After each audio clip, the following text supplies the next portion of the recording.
नमस्ते, मैं अविचल दुबे। साल 2008 में एक कैंपेन शुरू होता है, उसके ऐड आने शुरू हो जाते हैं, उल्लू बनने से बचो। ये कैंपेन था policybazaar.com का। आज policybazaar.com की पेरेंट कंपनी पीवी फिनटेक बाजार में आईपीओ ओपन करके 6,500 करोड़ से ज़्यादा जुटाना चाहती है। आईपीओ की बात कभी और करेंगे, लेकिन आज बात करते हैं policybazaar.com की। अच्छे से समझते हैं इस कंपनी के बारे में, आखिर कैसे शुरू हुई और क्या स्थिति इस समय policybazaar.com की भारत के बाजार में है। यूनिकॉर्न कंपनी बन चुकी policybazaar.com आज इंडिया की सबसे बड़ी इंश्योरेंस मार्केट में डिजिटल डिस्ट्रीब्यूटर कंपनी है। साल 2008 में 3 लोगों ने, याशीष दहिया, आलोक बंसल और अवनीश गुर्जर ने policybazaar.com की शुरुआत करी। 2008 में ही जब कंपनी की शुरुआत करने की बात हुई तो उससे पहले 100 कस्टमर्स बुलाए गए जो अलग अलग इंश्योरेंस प्लान लेते थे। 1000 रुपये से लेकर लाख रुपए तक के कस्टमर्स इसमें शामिल थे।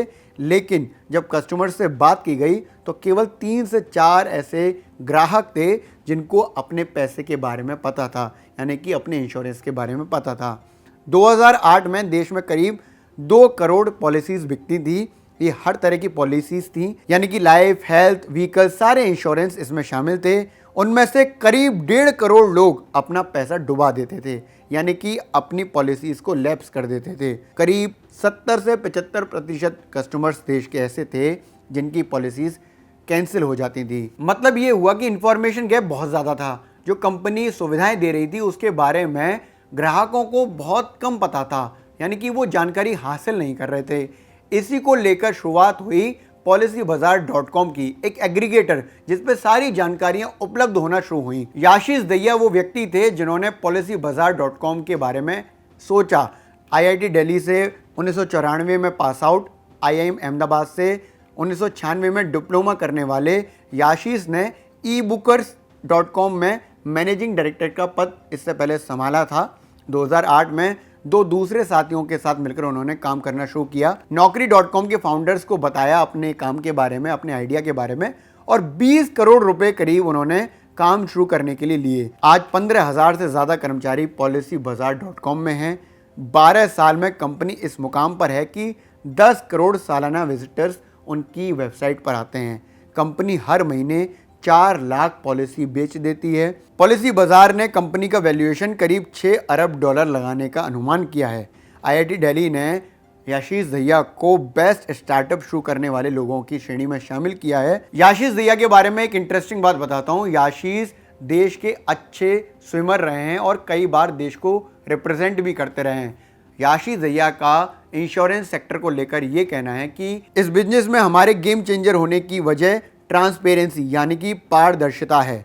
मैं अपने ही घर के एग्जांपल से बताऊं तो मेरे पिताजी एक रिटायर्ड ऑफिसर हैं। उनको 5 बड़ी बड़ी कंपनियों ने इंश्योरेंस पॉलिसीज बेची। वो करीब 20 लाख रुपए लगा चुके थे। हर साल उनको 5 से 7% रिटर्न मिलता था। 2008 की मंदी में मार्केट गिरने से उनको जैसे ही रिटर्न मिलना बंद हुआ तो उन्होंने अपने एजेंट से पूछा। एजेंट ने बताया कि उनका पैसा किसी एफडी, यानी कि फिक्स डिपॉजिट स्कीम में लगा हुआ था, इन्वेस्ट किया गया था। उन्हें पता ही नहीं था उसके बारे में, उनका पैसा कहाँ लग रखा था इसके बारे में याशीष दहिया के पिताजी को कोई जानकारी नहीं थी। याशीष कहते हैं कि ऐसा नहीं है कि वो समझदार नहीं है, लेकिन बस एक गलती कि उन्होंने भरोसा किया। ज़्यादातर रिटायर्ड लोगों के साथ ऐसा ही होता है। दरअसल एजेंट्स पर लोगों का भरोसा होता है, लेकिन उसी भरोसे का कई बार गलत इस्तेमाल भी होता है। मेरा कहना सिर्फ इतना ही है कि आप एक पेन भी खरीदते समय सोचते हैं तो लाखों हज़ारों का इंश्योरेंस लेते वक्त जल्दबाजी बिल्कुल ना करें। पॉलिसी बाजार पर जाकर एक बात बिल्कुल क्लियर होती है कि बेसिक से लेकर टिपिकल जानकारी आपको वहां पर हासिल होती है।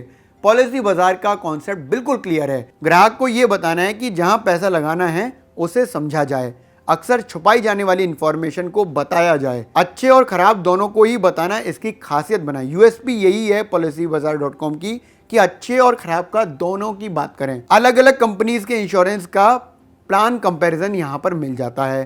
पॉलिसी बाजार के बारे में माना जाता है कि उसने इंडिया की इंश्योरेंस इंडस्ट्री को बचाने में काफ़ी बड़ा योगदान दिया है। जैसा कि मैंने पहले ही बताया था कि 60 से 75% लोग ऐसे थे जिनकी पॉलिसी लैप्स हो जाती थी, लेकिन अब जानकारी मिलने की वजह से कम्युनिकेशन गैप जो कम था उसकी जानकारी policybazaar.com पर मिलने लगी तो इंडस्ट्री में बूम आया। इंडस्ट्री में बूम आना इसलिए ज़रूरी था, अगर एक बार कस्टमर जा रहा था तो वो दोबारा वापस नहीं आता। लेकिन policybazaar.com पर जानकारी मिलने के बाद लोगों को ये समझ आया कि इंश्योरेंस कैसा लेना चाहिए, क्यों, उनके लिए क्या बेहतर रहेगा। इसको एक एग्जाम्पल के ज़रिए समझते हैं कि अगर आपको कोई हेल्थ इंश्योरेंस लेना है तो policybazaar.com आपके लिए कैसे उसमें बेहतरी के लिए काम करेगा। तो सबसे पहले policybazaar.com बताएगा कि क्या कवर है और क्या नहीं, मतलब कि हेल्थ इंश्योरेंस में उसमें क्या कवर दिया जा रहा है और क्या कवर नहीं किया जा रहा है। कैपिंग कैसी है हॉस्पिटल्स के रूम्स की, मतलब कितना पैसा आपको पे करना पड़ेगा यदि आप बीमार होते हैं और हॉस्पिटलाइज होते हैं। पहले से हो रही बीमारियों में कैसे कवर मिलेगा। policybazaar.com के सीईओ और को फाउंडर यशीश दहिया का कॉन्सेप्ट बिल्कुल क्लियर है। उन्होंने कह रखा है कि आपके पैसे का प्रॉफिट आपको पता चलना चाहिए और policybazaar.com का कॉन्सेप्ट यही है कि क्रेडिबिलिटी और ट्रस्ट सबसे ऊपर होने चाहिए। इसकी वजह से ही दोबारा कस्टमर हमारे पास आएगा।